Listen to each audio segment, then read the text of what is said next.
더 주님 알기를 열망하고 더 주님 앞에 겸손히 엎드릴 수 있는 믿음의 자녀들이 되어지도록 은혜로 함께하여 주옵소서. 주님 사랑합니다. 감사합니다. 예수님의 이름으로 축복하며 기도합니다. 아멘.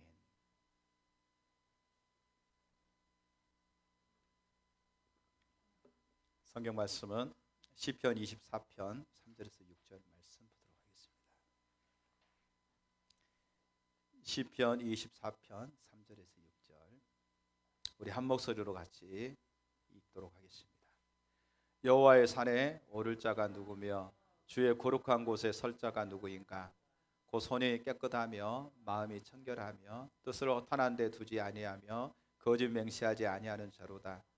그는 여호와께 복을 받고 구원의 하나님께 의를 얻으리니 이는 여호와를 찾는 족속이요 야곱의 하나님의 얼굴을 구하는 자로다. 셀라. 아멘. 여호와의 산에 오를 자가 누구며 그의 거룩한 곳에 설 자가 누구인가? 이렇게 말하면서 4절에 손이 깨끗하고 마음이 청결하고 뜻을 허탄한 데 두지 아니하고 거짓 맹세하지 아니하는 자로다. 다시 말하면 하나님의 거룩함 앞에 설 자는 누구냐? 나누어지지 않은 한 마음으로 그렇게 주님을 찾는 자다. 이렇게 얘기합니다. 그러면서 6절에 이렇게 얘기하죠. 이는 여호와를 찾는 족속이요 야곱의 하나님의 얼굴을 구하는 자로다. 두 주에 걸쳐서 지금 우리가 하나님의 얼굴을 구하는, 다시 말하면 하나님을 찾는 것에 대해서 살펴보고 있습니다. 그래서 두 주에 걸쳐서 하나님이 찾는 것이 아닌 것에 대해서 얘기했습니다. 하나님의 손을 구하는 것, 자기 필요와 목적을 위해서 하나님의 도움, 하나님의 역사를 구하는 것은 아무리 많이 기도한다 할지라도 그것은 하나님을 찾는 것이 아니다. 자, 그렇다면은 하나님을 찾는 것은 그럼 대체 뭐냐? 그래서 오늘은 하나님을 찾는 것의 성경적인 의미를, 그 말의 의미에 대해서 오늘은 살펴보도록 하겠습니다. 크게 두 가지를 살펴볼 것입니다. 성경에서 하나님을 찾는다는 말은 다른 말로 하면 하나님 자신을, 또 하나님의 얼굴을 구한다는 말입니다. 그러니까 성경에서 하나님을 찾는다는 말의 의미가 뭔가를 살펴볼 거고요. 두 번째는 하나님을 찾았던 사람 다윗의 예를 통해서 하나님을 찾는 것은 어떻게 찾아야 되는가라고 하는 부분을 살펴볼 것입니다. 시편 24편 6절 오늘 말씀 보니까 이렇게 말합니다. 이는 여호와를 찾는 족속이요 야곱의 하나님의 얼굴을 구하는 자로다. 이렇게 말하고 있습니다. 시편에 나오는 특징 중에 하나가 뭐냐면 평형법이 있습니다. 평형법은 뭐냐면은 똑같은 의미를 더 부각해서 사람들에게 표현하기 위해서 비슷한 내용을, 똑같은 의미를 옆에다 같이 평형으로 두고 다시 이렇게 강조하는 것을 평형법이라고 얘기합니다. 그러니까 더욱더 하나님을 찾는다는 말을 강조하기 위한 것이 바로 평형법이다 얘기할 수 있죠. 여기 보면 이는 여호와를 찾는 족속이요 이렇게 말하고 있고 야곱의 하나님의 얼굴을 구하는 자로다. 그러니까 하나님을 찾는 족속과 야곱의 하나님의 얼굴을 구한다는 말은 같은 의미예요. 그런데 같이 사용하고 있는 것은 뭐냐면 강조하기 위해서, 사람들에게 이 표현을 더 나타나기 위해서 그렇게 표현하고 있는 것입니다. 이는 야곱의 하나님의 얼굴을 구하는 자로다 이렇게 말하고 있죠. 같은 뜻을 가지고 있습니다. 시편 42편에도 동일한 내용이 나옵니다. 하나님이여 사슴이 시냇물을 찾기에 갈급한 같이 내 영혼이 주를 찾기에 갈급하나이다. 42편 1절에 그렇게 말하죠. 사슴이 시냇물을 찾기에 갈급한 같이 내 영혼이 주를 찾기에 갈급합니다. 같은 내용이죠. 자, 그러면 여기서 기자는 사슴이 지금 시냇물을 찾기에 매우 갈급함 같이 하나님을 간절히 찾고 있다. 이걸 강조하기 위해서 평형법을 쓰는 겁니다. 건기가 되면 보통 우리가 그 동물의 왕국이죠. 동물의 왕국이 보게 되면 우기, 건기가 있잖아요. 우기 때는 비가 많이 오고 건기 때는 뭐 예를 들어서 한 6개월 동안 우기, 6개월 동안 건기 뭐 이렇게 된다고 그러잖아요. 그러면 비가 많이 왔다가 6개월 동안 비가 안 오는 거예요. 그러면 그 많은 비가 오면은 이제 메마른 땅이 이제 완전히 막 이렇게 녹초가 되는 거죠. 예. 그래서 막 이제 동물들이 나타나는 걸 뜯어먹고 있다가 어느 정도 이제 우기가 지나고 건기가 한창 되면 이제는 물이 다 메마르고 풀들도 다 마르게 되고 물에 있는 웅덩이도 다 사라지고 없어져요. 그러면 동물들이 물을 찾는 거예요. 근데 물을 찾는데 동물들 중에 가장 예민한 동물이 뭐냐면 사슴이에요. 사슴은 물을 떠나서는 살 수 없는 동물입니다. 그래서 어떤 동물보다도 물이 없으면 목말라 죽는 동물이 사슴이에요. 그래서 사슴이 다른 동물보다 물에 아주 민감합니다. 그래서 가장 앞장서서 사슴이 물을 찾는 거예요. 그러면 여기서 지금 저자는 그렇게 얘기합니다. 사슴이 물을 찾아 갈급한 같이 이렇게 말하죠. 그러니까 건기 때 물이 없는, 그래서 물이 너무나 갈급해서 그 물을 찾는 것 같이 내 영혼이 주님 찾기에 그렇게 갈급하다. 그러니까 주님 없이는 내가 살 수 없다. 이걸 표현하고 있는 것이죠. 그래서 이 비유에 대해서 하나님을 찾는 것이 얼마나 갈급한가, 저자가 지금 하나님을 찾는 것이 얼마나 갈급한가를 잘 표현해 주고 있는 거죠. 자, 이 구절에 있어서 호쿠마 주석에 대해서는 이렇게 얘기합니다. 호쿠마 주석이나 페트라 주석은 똑같은 주석이에요. 근데 저는 이제 호쿠마 주석이 있어서 호쿠마 주석을 보는데, 거기에 보게 되면은 갈급한 같이, 언어로는요 아라그, 히브리어로 아라그라고 하는 단어인데, 지독한 가뭄 때 하나님을 향하여 헐떡거리는 들짐승들을 표현한다. 이게 요엘서 1장 20절에만 사용하고 있어요, 이 표현을. 그러면 요엘서 1장 20절에 이렇게 말합니다. 들짐승도 주를 향하여 헐떡거리오니 시내가 다 말랐고 들의 풀도 불에 탔음이니이다. 그러면 사슴이 시냇물을 찾아서 갈급한 같이 이 표현을 들짐승도 물을 찾기에 헐떡거린다. 그것은 시내가 다 말랐고 들의 풀도 풀이 불에 탔습니다.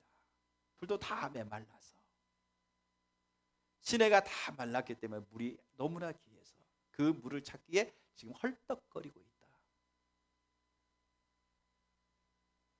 목마르면 그러잖아요. 목마르면 정말 물을 먹고 싶은데 물이 없어서 목마르면 어떻게 해요? 헐떡거리잖아요.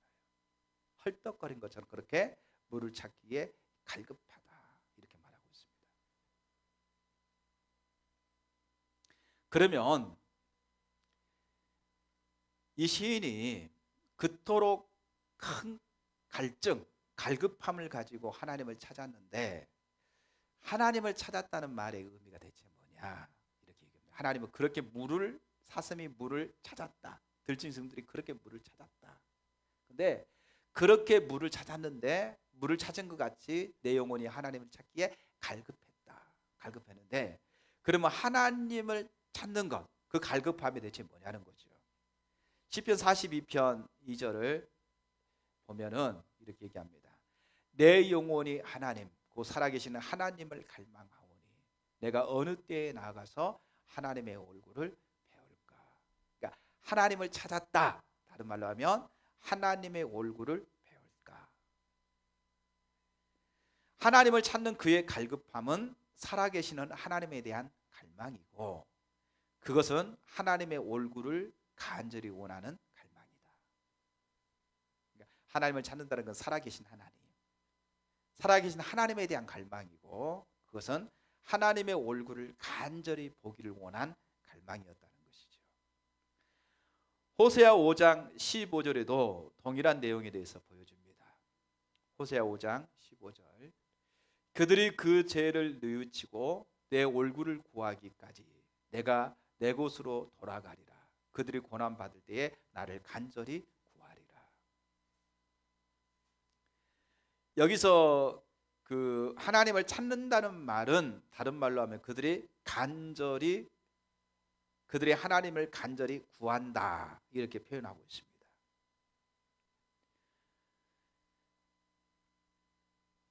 그러면 하나님을 간절히 구한다는 것은요, 하나님을 알기를 간절히 추구한다 이 말입니다. 그래서 호세아 6장 1절에서 3절에 보게 되면 이렇게 말씀하고 있습니다. 오라 우리가 여호와께로 돌아가자. 여호와께서 우리를 찢으셨으나 도로 낫게 하실 것이요 우리를 치셨으나 싸매어 주실 것입니다. 여호와께서 이틀 후에 우리를 살리시며 셋째 날에 우리를 일으키시리니 우리가 그의 앞에서 살리라. 그러므로 우리는 여호와를 알자. 힘써 여호와를 알자. 그의 나타나심은 새벽빛같이 어김없나니 비와 같이 땅을 적시는 늦은 비와 같이 우리에게 임하시리라 하리라. 호세아 6장에 보게 되면 거기 조그만 제목으로 뭐라고 써 있어요? 불성실한 회개 이렇게 써 있어요. 불성실한 회개. 자, 그런데 5장에서 봤던 것처럼 그들이 간절히 여호와를 알자 이렇게 간절히 여호와를 구하리니 이렇게 말하고 있잖아요. 하나님의 얼굴을 구하기까지 간절하게 우리를 하나님을 구한다 이렇게 말하잖아요. 여기서 간절히 구한다는 건 뭐냐면 마치 목마른 사슴이 헐떡거린 것 같이 물을 찾아서 그렇게 구하듯이 그렇게 하나님을 구한다는 거예요. 하나님을. 여러분 호세아 시대 우리가 상황을 너무나 잘 알잖아요. 아수르에 의해서 지금 나라가 패망의 위기에 처해 있는 그 상황, 얼마나 지금 심각한 위기 가운데 있습니까? 그러니까 그들이 하나님을 구할 수밖에 없는 상황이죠. 그 상황 속에서 간절하게 하나님을 찾고 하나님을 구한단 말이죠. 그러면서 6장에 이렇게 표현하고 있는 거죠. 우리가 여호와께로 돌아가자. 힘써 여호와를 알자. 여호와를 알자. 힘써 여호와를 알자. 정확한 표현이에요. 하나님을 찾자. 하나님을 찾는 게 뭐냐? 하나님의 얼굴을 구하는 것이다. 다른 말로 하면 하나님 그분을 간절히 우리가 알기를 위해서 구해야 된다 이 말이에요. 매우 중요한 일이죠. 그런데 이게 불성실한 회개라고 말하고 있냐면은 이들은 그들이 지금 처한 위기 상황을 극복하기 위해서 그 순간에만 하나님을 찾는 거예요. 그리고 하나님의 은혜로 하나님 그들을 회복시키니까 금방 다시 돌아가 버리는 거예요. 옛날로. 그래서 그것은 성실한 회개가 아니라 불성실한 회개라고 말하고 있는 거예요. 그런데 여기서 말하고 있는 내용은 정확하게 맞아요. 우리가 여호와를 알자. 힘써 여호와를 알자. 그리하면 그의 나타나면 새벽빛같이 어김없이 우리 가운데 나타날 것이다. 비와 같이 땅을 적시는 늦은 비와 같이 우리에게 임하시리라. 우리가 하나님을 찾으면, 그렇게 우리가 하나님 알기를 구하면, 그러면 하나님 반드시 우리 가운데 오실 거라는 거죠. 하나님 우리 가운데 임하실 거라는 거죠. 그러니까 하나님을 알자, 힘써 여호와를 알자 이렇게 표현하고 있는 거예요. 이처럼 이런 맥락으로 보게 될 때에 하나님을 찾는다는 말과 그 다음에 하나님의 얼굴을 구한다는 말은 같은 맥락으로 사용하고 있는 모습을 보게 됩니다. 그리고 그 하나님을 찾되 어떻게 찾느냐? 사슴이 물을 찾아 갈급한 같이 헐떡거린 것 같이 그렇게 여호와를 힘써 찾는 거예요. 간절히 하나님을 찾는다는 것이죠. 아멘. 자, 그러면 그렇게 하나님을 찾는데 그러면 하나님을 찾는데 어떻게 찾는가라고 하는 부분을 시편 63편은 우리 가운데 잘 소개해 주고 있습니다. 시편 63편을 다 펴보시죠. 1절에 보니까 이렇게 말합니다. 하나님이여 주는 나의 하나님이시라. 내가 간절히 주를 찾되 물이 없어 마르고 황폐한 땅에서 내 영혼이 주를 갈망하며 내 육체가 주를 앙모하나이다. 자, 하나님이여 주는 나의 하나님이십니다. 내가 간절히 주님을 찾되, 보세요. 여기서도 똑같이 표현하고 있잖아요. 내가 간절히 주님을 찾되 물이 없어 마르고 황폐한 땅에서 내 영혼이 주를 갈망하며 내 육체가 주를 앙모하나이다. 그렇게 주님을 찾는다는 거죠.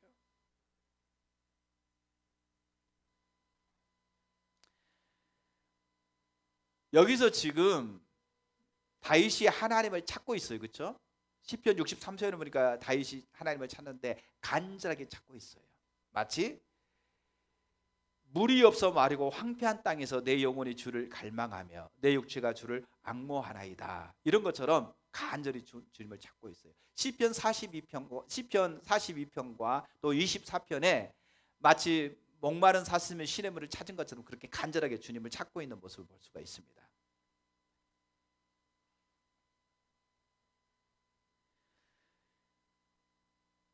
그러면서 다윗은 하나님을 찾는다는 말을 여기 보니까 주님을 앙모하다, 또 주님을 갈망하다, 이런 표현으로 사용하고 있습니다.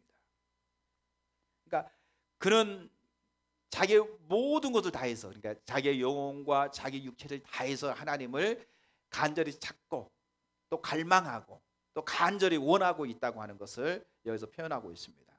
그러면 다윗이 그토록 하나님을 찾고 갈망하고 앙모했다는 말이 무슨 말이냐? 2절에 보면 더 나와 있어요. 시편 63편 2절에 보면 내가 주의 권능과 영광을 보기 위하여 이와 같이 성소에서 주를 바라보았나이다. 과거에 다윗은 성전에서 하나님의 영광을 보았다는 것을 여기서 회상하고 있습니다. 성전은 하나님의 임재가 머물러 있는 곳입니다. 그곳에서 다윗은 하나님의 임재 가운데 하나님의 영광을 보았습니다. 다윗은 지금 그것을 회상하면서 바로 그 하나님을 간절히 찾고 갈망하고 있습니다.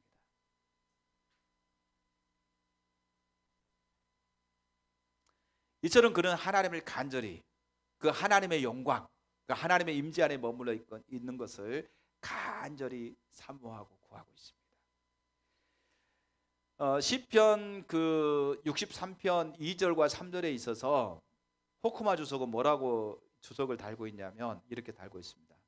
본절과 3절에 다윗은 그토록 어렵고 고통스러운 상황 속에서도 거룩함, 권능, 영광, 그리고 인자 가운데 계신 은혜로우신 하나님을 향한 비전을 보고 있음을 보여준다. 특히 본절에서 다윗은 성소에서 하나님과 교제했던 과거사를 회상함으로써 다시 그러한 복된 경험을 갖고 싶음을 간절히 강력하게 암시하고 있다. 성소에서 주를 바라보았나이다. 다윗이 성소에서 주님을 바라보았나이다. 이것은 예루살렘의 성전에서 다윗이 경험했던 경험이다. 성소 내에서도 언약궤는 하나님의 영광스러운 임재를 상징하는 장소였다. 한편 바라보았나이다는 주로 영적 시각으로서의 관찰 혹은 응시를 가리킨다. 그래서 이 단어는 계시나 환상을 보는 행위를 가리키는데 특별히 많이 사용되었다. 그러니까 내가 주님의 그 영광을 바라보았나이다, 이렇게 말하고 있는데, 이 바라보았나이다라고 하는 단어는 계시, 환상에 사용되었던 단어로 많이 사용되어진 거죠. 그러면 다윗이 뭐 했느냐? 예전에 성소에서 하나님의 영광, 하나님의 임재 가운데 있었던 하나님의 영광을 보았던 그것을 지금 회상하고 있는 거죠. 그러면서 그가 지금 다시금 그 하나님의 영광을 보기를 열망하는 거예요. 하나님을 간절히 찾는데 그 하나님을 찾는 것이 뭐냐? 하나님의 영광을 보기를, 하나님의 영광의 임재 가운데 머물러 있기를 간절히 열망하고 있는 거죠. 자, 그러면 여기서 우리가 한 가지 의문을 던져보는 거죠. 시편 63편이 쓰여진 배경이 매우 중요합니다. 그럼 다윗은 지금 어떤 상황, 어떤 배경 가운데 다윗이 있느냐는 거죠. 다윗은요, 자기 아들 압살롬에게 배신을 당했어요. 자기를 따랐던 많은 신하들이 자기를 배신했습니다. 그래서 하루아침에 왕궁에서 쫓겨나서 지금 광야로 도망가고 있는 신세 가운데 있어요. 지금 그 상황이에요.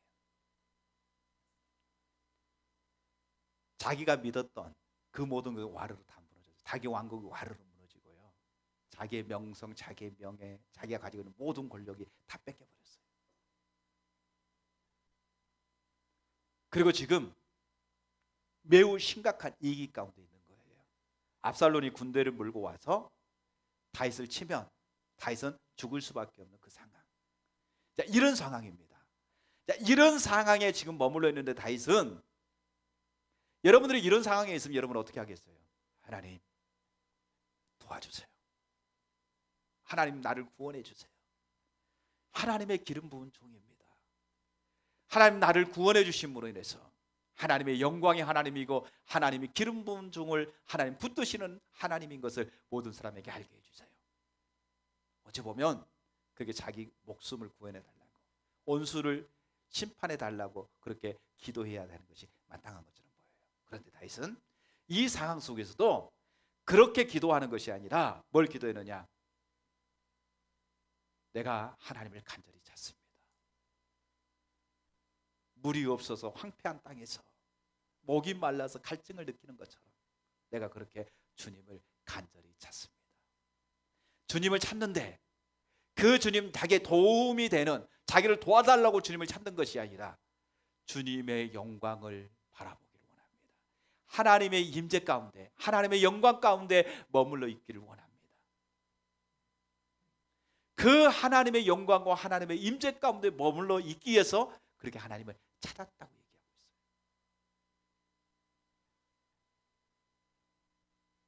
이런 상황이 되면 이해가 안 돼요. 그러면 사람들이 이렇게 반문합니다. 아니, 그런 상황이면 그러면 하나님께 도와달라고 요청하는 잘못됐냐? 내가 지금 코가 석자고 빠졌는데 지금 당장에 예를 들어서 사업을 하는데 돈이 이렇게 윤통이 안 되는 거예요. 돈이 지금 흐름이 없어요. 그래서 당장에 지금 돈이 없으면 부도가 나는 거예요. 내가 지금 당장에 한 일주일 사이에 이런 한 10억을 내가 지금 은행에 지금 돌아오는 어떤 부도를 막기 위해서는 돌아오는 그 돈을 갖다가 지금 10억을 내가 은행에 넣어야 되는데 그걸 못 넣으면 지금 파산되는 거예요. 부도가 나는 거예요. 파산되는 거예요. 지금 이런 상황에 처해 있어요. 지금 너무나 지금 긴박하게 지금 상황이 흘러가고 있어요. 그 상황 속에 그러면 어떻게 하겠어요? 사방에 다니면서 문제 해결을 위해서 고민하면서 부도 안 나려고 별수단과 방법을 다 동원하겠죠. 그리고 하나님 앞에 기도해요. 그러면 하나님께 기도하는데 뭘 기도하겠어요? 하나님 도와주세요. 하나님 도와주세요. 하나님이 도와주지 않으면 이제 부도 나고 완전히 파산되고 우리는 길거리에 나아갈 수밖에 없어요. 하나님 완전히 이제 모든 게 끝났어요. 주님이 도와주지 아니하면 우리는 완전히 파산됩니다. 하나님 도와주세요. 하나님 어떻게 해요? 도와주세요. 이렇게 기도하는 것이 너무나 당연한 것처럼 보여요. 그렇죠? 근데 이 상황보다도 다윗은 더 지금 위급한 상황에 있어요. 자기 목숨이 걸려있는 상황이에요. 근데 다윗은 그 상황 속에서 자기 살려달라고 기도하는 것이 아니라 하나님을 찾되, 하나님을 간절히 찾되 하나님의 그 영광에, 그 하나님의 아름다움을, 그 하나님의 영광 가운데, 임재 가운데 머물러 있기를, 예전에 하나님의 영광의 임재 가운데 머물러 있던 것을 회상하면서 그렇게 하나님을 알기를, 그 하나님의 영광이 내게 임하기를 간절히 기도하고 있는 거예요. 그럼 여러분 생각해 보십시오.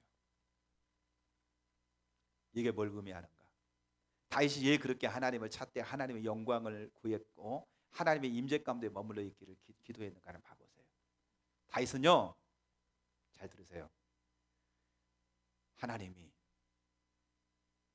나의 생명, 나의 구원자, 나의 전부인 것을 알았어요. 우리 아까 처음과 마지막 찬양할 때 그 가사가 그런 내용이 있죠.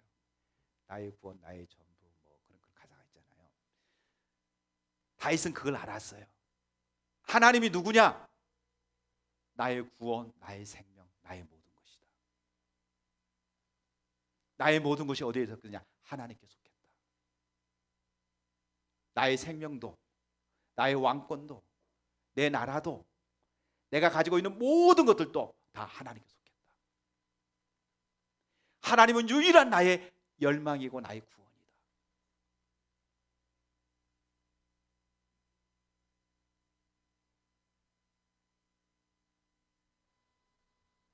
하나님이 나의 모든 것이기 때문에 하나님이 함께하지 아니하면 모든 것이 끝난다.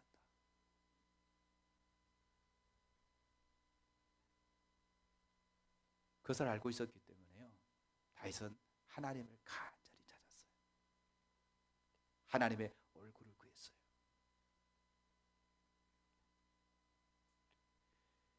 우리가 하나님을 찾아야 됩니다. 하나님이 여러분의 생명입니다. 여러분의 구원입니다. 여러분의 전부입니다. 그럼 여러분이 아멘 할지는 모르지만, 아멘 그렇게 말할지는 모르지만 하나님 안 찾아요. 왜? 실제로는 하나님보다도 눈에 보이는 것이 앞서거든요. 눈에 보이는 것이 여러분의 전부거든요. 그래서 그걸 추구하지 하나님을 안 찾아요.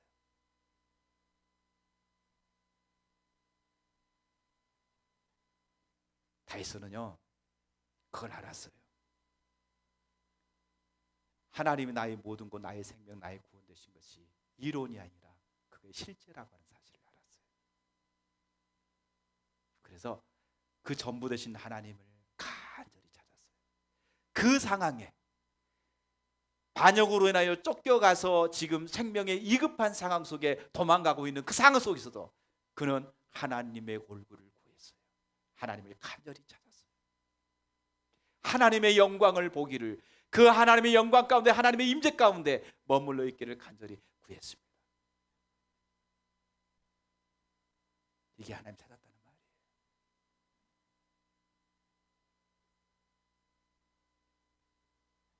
자기의 모든 것을 다 하나님께 맡기고 그렇게 하나님을 찾았습니다.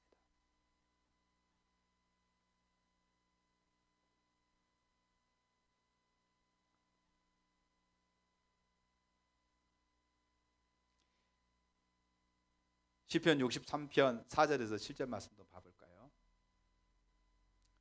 이름으로 나의 평생에 주를 송축하며 주의 이름으로 말미암아 나의 손을 들리이다. 골수와 기름진 것을 먹은 것 같이 나의 영혼이 만족할 것이라. 나의 입이 깊은 입술로 주를 찬송하되 내가 나의 침상에서 주를 기억하며 새벽에 주의 말씀을 작은 소리로 읊조릴 때와 때에 하오리니 주는 나의 도움이 되셨습니다. 내가 주의 날개 그늘에서 즐겁게 부리리이다.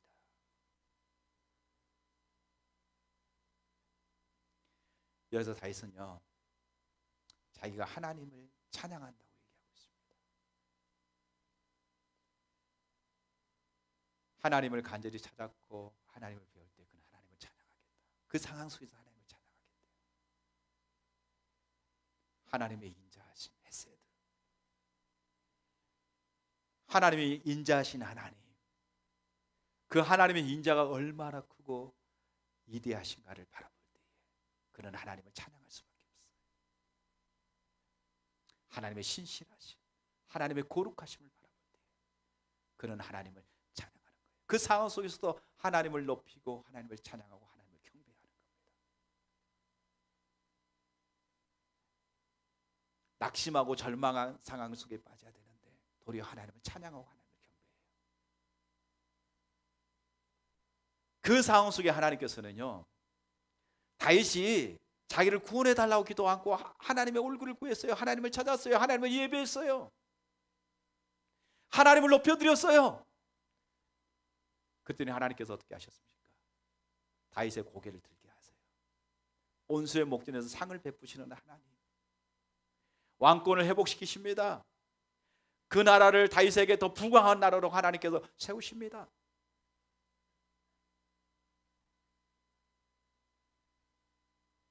주님을 구하고 주님을 열망하고 주님을 찾았더니 하나님께서 다윗의 일을 더 높이시고요. 이스라엘 중에 가장 위대한 왕 이렇게 말할 때에 다윗이다라고 얘기하죠.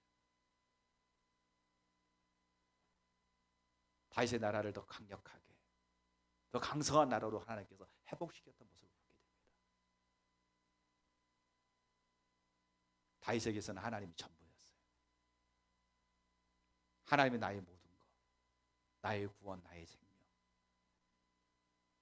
내 유일한 열망. 그래서 그는 그 어떤 것보다도 하나님을 간절히 찾았고요. 하나님의 영광 가운데 머물러 있기를 간절히 소망했습니다. 이게 성경에서 말하고 있는 하나님을 찾는다는 말의 의미입니다. 그 상황 속에서 도움을 요청하는 것이 아니라 하나님의 얼굴을 구하며 하나님의 아름다움을 보기를 원하고 하나님의 임재 가운데 머물러 있기를 더 열망하고 갈망하면서 그 하나님 앞에 나가는 것, 하나님의 얼굴을 구하는 것, 이게 바로 성경에서 하나님을 찾는다, 하나님의 얼굴을 구한다는 말의 의미입니다. 아멘. 두 번째는요, 하나님의 얼굴을 구하는 삶의 모델이 있는데 다윗의 예를 통해서 살펴보기를 원합니다. 여러분들이 믿음의 사람들, 모세, 다윗, 바울, 이런 믿음의 사람들은 전부 다 하나님의 얼굴을 구했어요. 하나님을 찾았어요. 그리고 일평생 하나님께서 그들과 함께 하셨어요. 그리고 그들을 통해서 하나님의 영광을 드러내셨고요, 하나님의 능력으로 그들의 사역을 뒷받침했어요. 왜? 그들이 하나님을 찾았기 때문에. 그리고 우리가 사도 바울만 해도 너무나 잘 알 수 있는 예지만 특별히 다윗의 예를 통해서 살펴보려고 합니다. 여러분도 이미 잘 알고 있는 말씀이고 또 수차례 많이 살폈던 말씀입니다. 시편 27편 4절.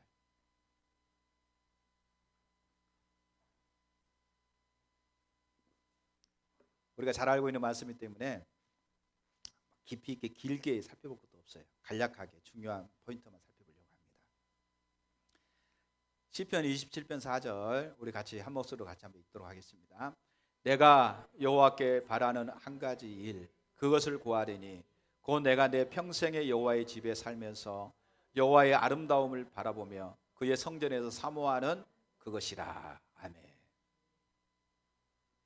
자, 하나님의 얼굴을 구한다는 말을 우리가 잘 볼 수 있는 구절이 시편 27편 4절입니다. 그리고 다윗이 자신의 아들 압살롬에 의해서 피해서 도망가면서 지은 시가 바로 시편 63편이라는 사실도 봤습니다. 근데 27편 4절에도 똑같아요. 같은 하나님을 찾는다는 의미가 시편 63편에서 말하고 있는 것과 그다음 1절 2절에서 말하고 있는 의미와 27편 4절에서 말하고 있는 의미가 똑같습니다. 정확하게 동일한 것을 볼 수가 있습니다.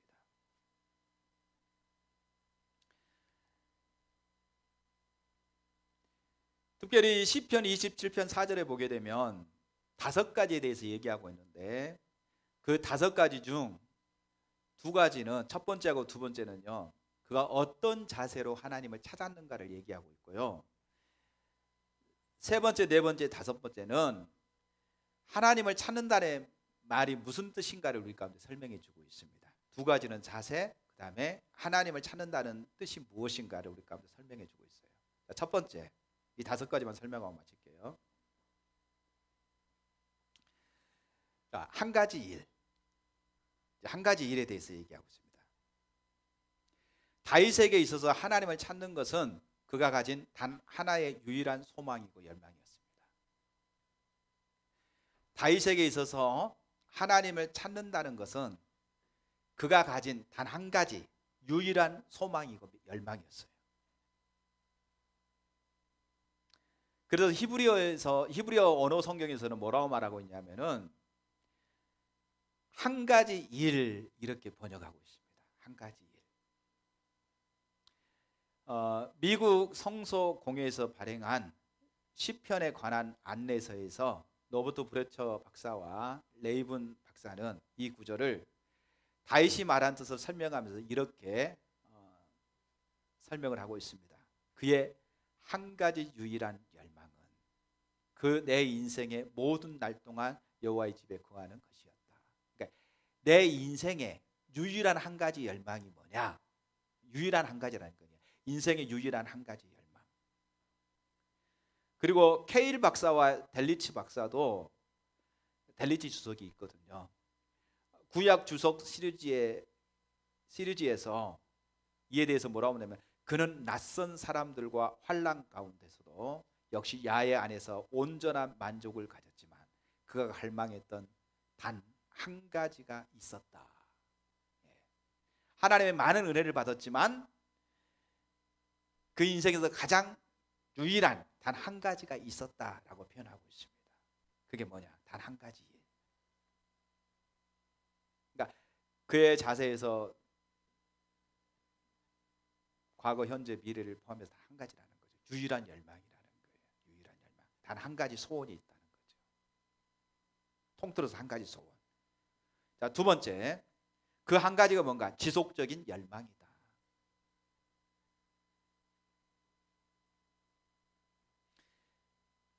내가 여호와께 바라는 한 가지 일, 그것을 구하리니.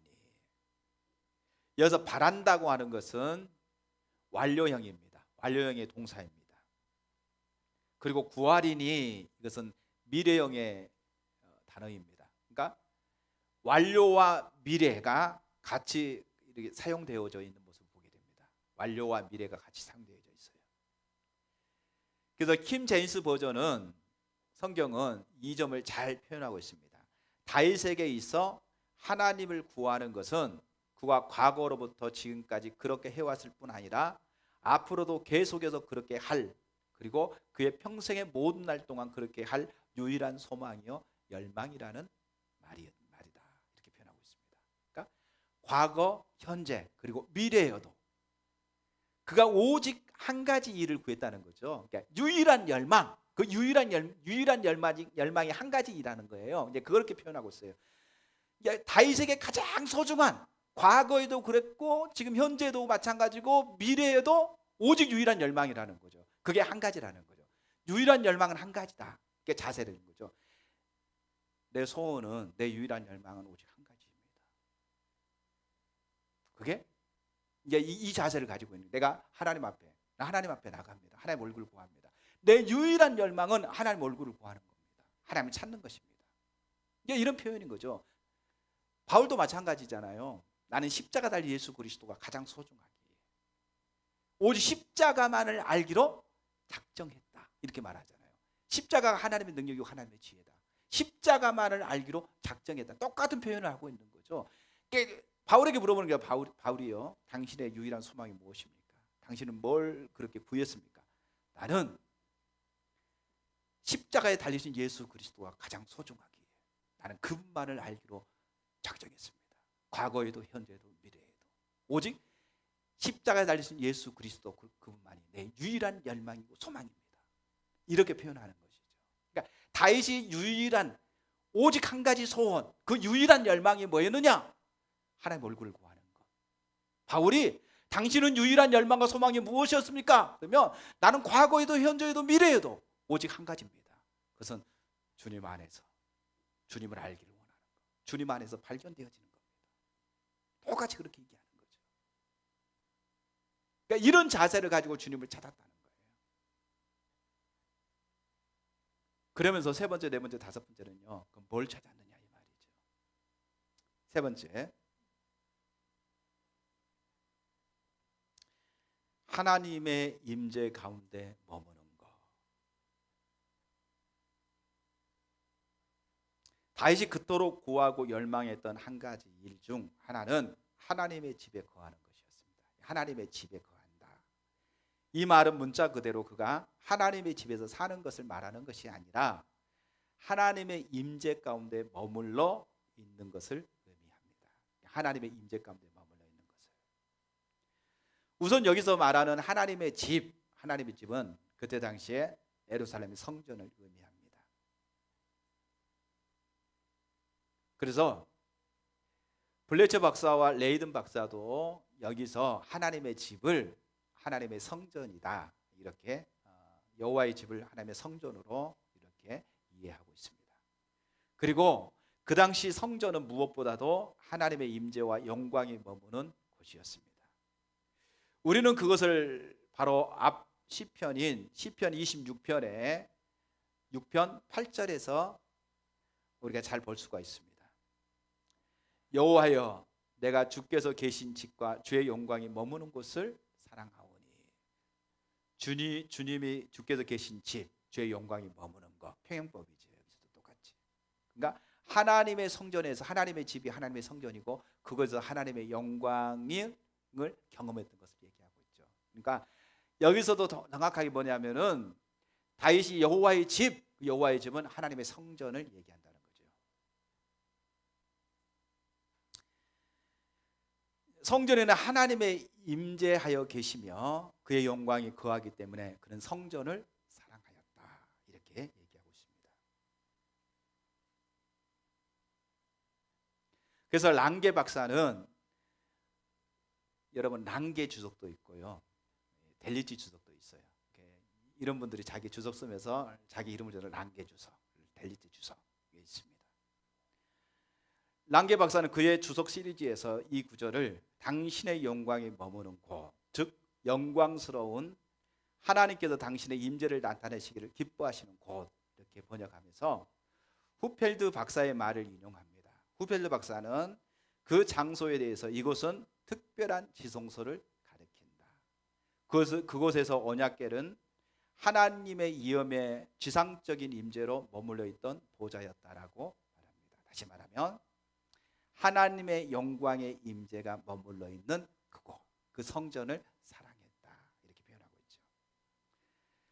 그래서 다윗이 무엇보다도 여호와의 집에 거하면서 이렇게 말하고 있는 것은 그 집에 살기를 원했다는 말이 아니라 하나님의 영광의 임재 가운데 머물러 있기를 그토록 갈망했고 추구했다는 말입니다. 그것이 유일한 소원이고 소원으로 찾고 추구하고 갈망했던 것입니다. 그러니까 그토록 다윗이 지금 원하는 건 뭐냐면 하나님의 성전에서 하나님의 영광을 보는 것, 그 영광의 임재 가운데, 그 영광의 임재 가운데 있는 것이 그의 유일한, 과거와 현재와 미래에도 그의 유일한 한 가지 소원이 하나님의 영광의 임재 가운데 머물러 있는 것, 그 영광을 보는 것이 그의 갈망이고 소원이고 그다음에 추구함이라고 하는 것을 얘기하고 있습니다. 자, 네 번째, 하나님의 임재 가운데 머물러 있는 거, 하나님의 임재를 그렇게 갈망했어요. 자, 그러면 네 번째, 하나님의 아름다움을 바라보는 거, 그의 집에서 그의 아름다움을 바라보고, 그렇게 말하죠. 그러면 하나님의 임재 가운데 하나님의 아름다움을 바라본다는 말이 무슨 의미인가? 하나님의 아름다움은요, 하나님의 성품을 얘기합니다. 하나님의 인자, 하나님의 자비하심, 하나님의 신실하심, 하나님의 거룩하심, 임재 가운데 나타나는 하나님의 아름다운 성품을 얘기해요.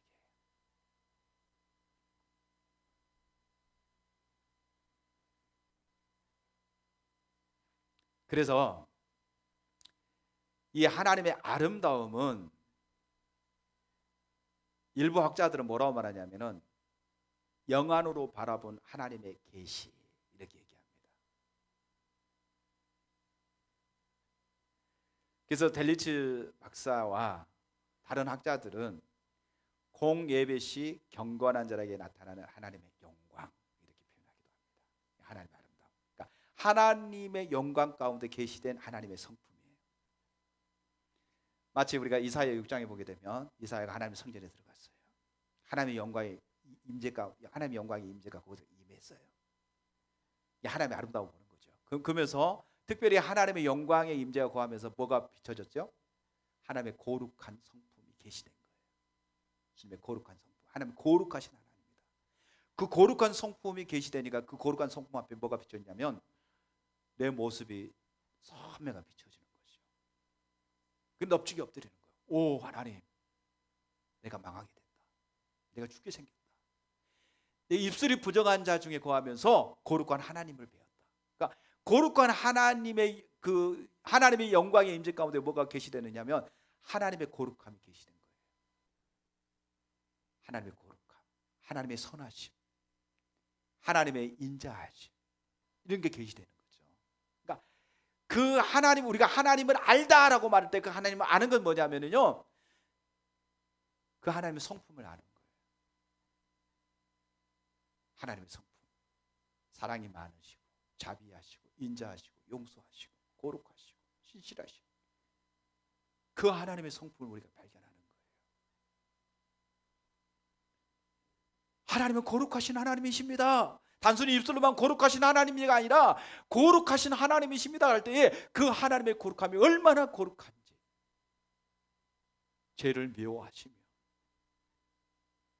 죄의 그림자까지도 미워하시는 하나님, 너무나 거룩하신 하나님 것이 계시될 때, 죄악 가운데 머물러 있는 우리가 얼마나 심각한 죄인인가가 절박하게 비춰지고 하나님 앞에 눈물로 회개할 수밖에 없는 그 하나님의 거룩한 성품, 신실한 성품. 하나님이 신실하시다. 입술로만 하나님은 신실하신 하나님, 신실하신 하나님, 신실하신 주. 예전에 이기수 목사님 그러잖아요. 죽전교회에 있을 때 하나님이 신실하신 하나님, 신실하지 않으니까 신실하신 하나님 부르는 거예요. 신실하신 하나님. 그러면서 노래 부르면서 하나님 하나도 안 신실한데, 그런 생각이 들죠. 신실하신 하나님이 계시다니까 지금 내가 어떤 환경, 어떤 형편, 어떤 문제가 있어도 그 신실하신 하나님께 다 맡겨드릴 수 있어요. 그리고 하나님을 찾아가는 거예요. 하나님은 신실하십니다.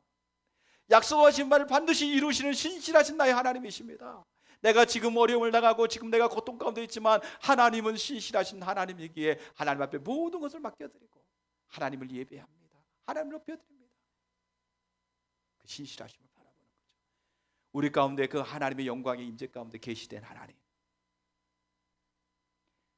그 하나님이 신실하신 하나님, 자비와 은혜가 많으신 하나님, 인자가 많으신 하나님, 거룩하신 하나님,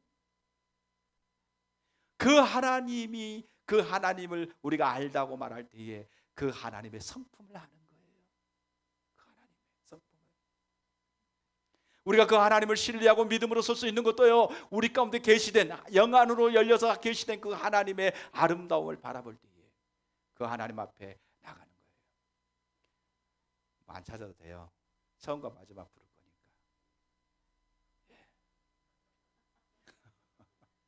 주님이 계시다. 신실하신 하나님이 계시다는 겁니다. 거룩하지. 그게 하나님의 아름다움이에요. 그 아름다움 보기를 열망하는 겁니다. 하나님. 상황은 전혀 신실하지 않아요. 상황은 어려워요. 상황은 고통스러워요. 절망하고 낙심할 것 같아요. 그런데 신실하신 하나님, 거룩하신 하나님, 생명 되신 하나님, 그분의 임재에서 그분을 바라볼 때 내 모든 염려와 두려움과 걱정이 다 내려지고 그분을 신뢰함으로 그분을 찬양하고 그분을 예배할 수 있는 거예요. 아름다움을 바라보는 것, 그분의 성품을 발견하는 것을 얘기합니다. 그 성품을 깨닫는 것을 얘기합니다.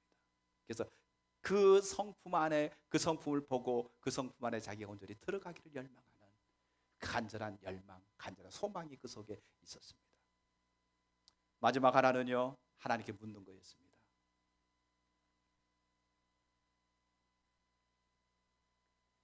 그래서 하나님께 물었다. 사모하는, 우리말 성경에는 사모하는 그것이다 이렇게 번역하고 있는데, 히브리어로 바카르라고 하는 단어는 조사하다, 숙고하다 이런 뜻을 가지고 있는 단어입니다. 다시 말하면 다윗이 그토록 열망한 한 가지 일에 포함 떠나는 요소는 바로 하나님의 뜻과 우중과 길을 알기 위해서 하나님께 묻는 것이었다. 다윗은 늘 하나님의 뜻 가운데 거하기를 원했기 때문에 늘 하나님 앞에 나아가서 하나님의 뜻과 하나님의 길을 물었습니다. 다시 말해서 하나님의 뜻과 하나님의 길을 물었다는 말은 다른 말은 이런 거죠. 하나님의 인도, 하나님의 지도를 받기를 원했어요. 그러니까 자기 생각대로, 자기 마음대로 하는 것이 아니라 하나님이 나의 인도자 되시고 하나님이 나의 선생님 되시니까 하나님에 나가서 하나님 제가 어떻게 해야 될까요? 이렇게 하나님의 지시, 하나님의 지도를 받기를 원했어요. 또 하나는 뭐냐면요, 묻는 것 중에 하나는 뭐냐면 하나님이 말씀하시면 종이 듣겠습니다. 그리고 그 말씀에 따라서 순종하고자 하는 자세를 가지고 하나님께 묻는 거예요. 두 가지가 포함됩니다. 그러니까 하나님께 물었다는 것은 하나님의 우중, 하나님의 의도, 하나님의 뜻, 하나님의 길을 알기 위해서 하나님께 물었다는 거예요. 내 생각, 내 방법, 내 지혜 다 내려놓고 하나님이 나의 유일한 열망과 소망이고 하나님이 나의 길이 되시기 때문에 모든 걸 내려놓고 하나님의 뜻과 우중과 하나님의 길을 묻는 거. 첫 번째는 하나님의 지도를 받기 위해서 하나님께 묻는 거예요. 아멘. 두 번째는 뭐냐 하면은요, 하나님의 지도를 받고, 두 번째는 하나님이 말씀해 주시면 종이 듣겠나이다, 이런 자세를 가지고 묻는 거예요. 다시 말하면 주님이 말씀하시면, 지시하시면 종이 순종하겠습니다. 순종하기 위해서 하나님께 묻는 거예요. 주님이 무엇을 말씀하실지라도 주님이 말씀하시면 그 말씀이 진리요 생명인 것을 알기에 그 말씀 앞에 종이 듣고 순종하겠습니다. 그 자세를 가지고 하나님 앞에 묻는 거. 이게 묻는 겁니다.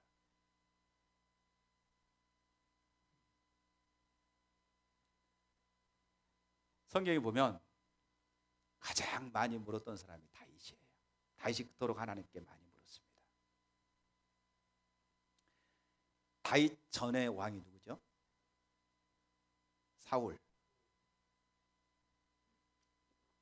다윗은 물었기 때문에 다윗이 실수 안 한 거 아니에요. 다윗도 실수 많이 해요. 근데 다윗은 그 실수하고 하나님께 얻어 터져도 물어요. 하나님께 늘 물어요. 잘못된 건 금방 물으니까 잘못한 게 비춰지게 회개하잖아요. 그리고 하나님 말씀 순종을 나가잖아요. 그렇죠? 물으니까 잘못하면 그냥 물어요. 그런데 다윗과 반대로 묻지 않는 사람이 누구냐? 사울이에요. 역대상 10장 13절에서 14절에 보면 일부 예배했더니 여기는 내가 생략하고 안 했어요. 시간이 좀 길어진 것 같아서. 사울이 죽은 것은 여호와께 범죄하였기 때문이다. 그가 여호와의 말씀을 지키지 아니하고 또 신접한 자에게 가르치기를 청하고 여호와께 묻지 아니하였으므로 여호와께서 그를 죽이시고 그 나라를 이새의 아들 다윗에게 넘겨주셨더라. 사울이 패착한 이유 중에 하나가 뭐냐면 하나님께 묻지 않았어요. 사울은 자기 생각, 자기 마음대로, 자기 뜻대로 행했습니다. 역대상 13장 3절도 이렇게 말합니다. 우리가 우리 하나님의 계를 우리에게 옮겨오자. 사울 때에는 우리가 계 앞에서 묻지 아니하였느니라. 아멘. 사울 때에는 그렇게 묻지 않았다는 거예요. 다윗은 하나님께 물었는데 사울은 하나님께 묻지 않았다는 겁니다. 자, 그런데 여기서 묻는다는 것은 단순히 하나님의 뜻을 알기 위해 하나님께 나아가 그분께 묻고 하나님 앞에 그분의 인도하심을 기다리는 것 이상입니다.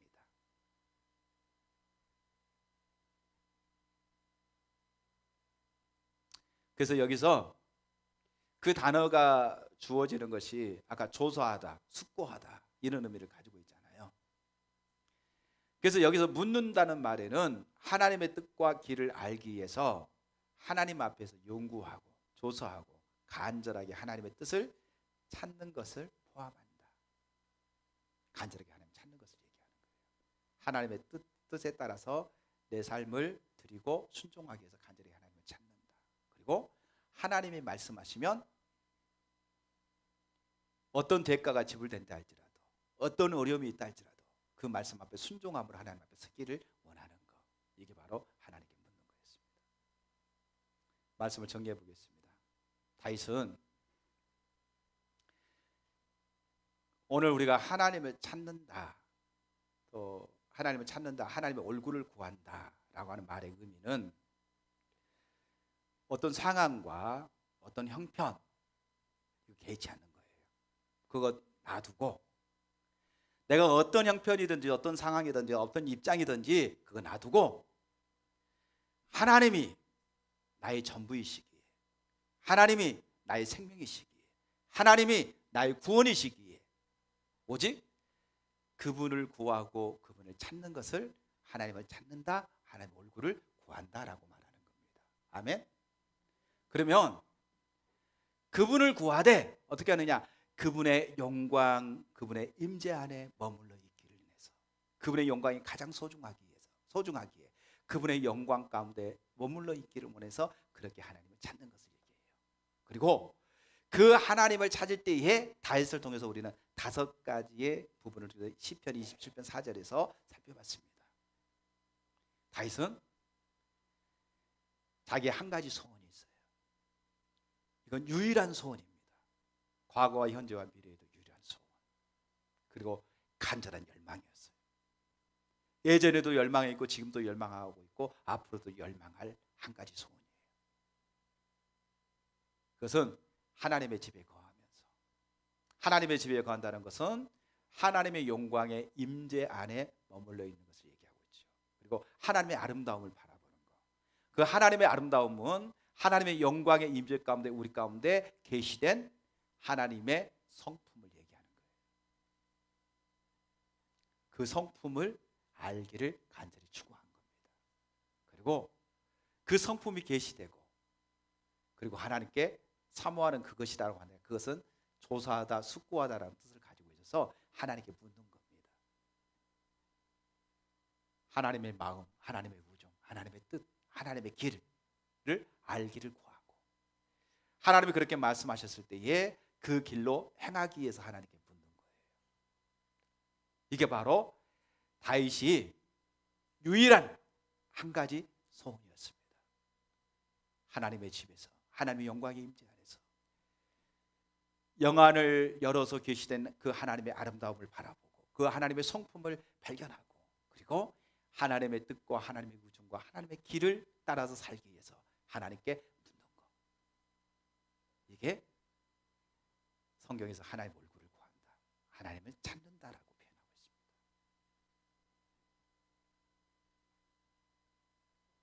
반역으로 인해서 도망자의 신세,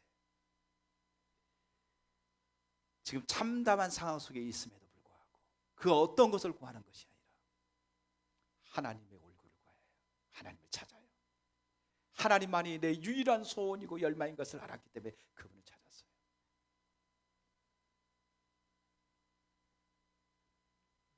그래서 하나님께서 다윗과 함께 하셨고요, 다윗을 통해서 하나님의 귀한 은혜를 부으셨고요. 다윗뿐만이 아니죠.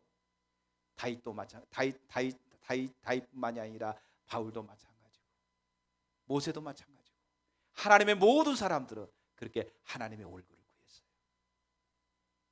하나님을 찾았어요.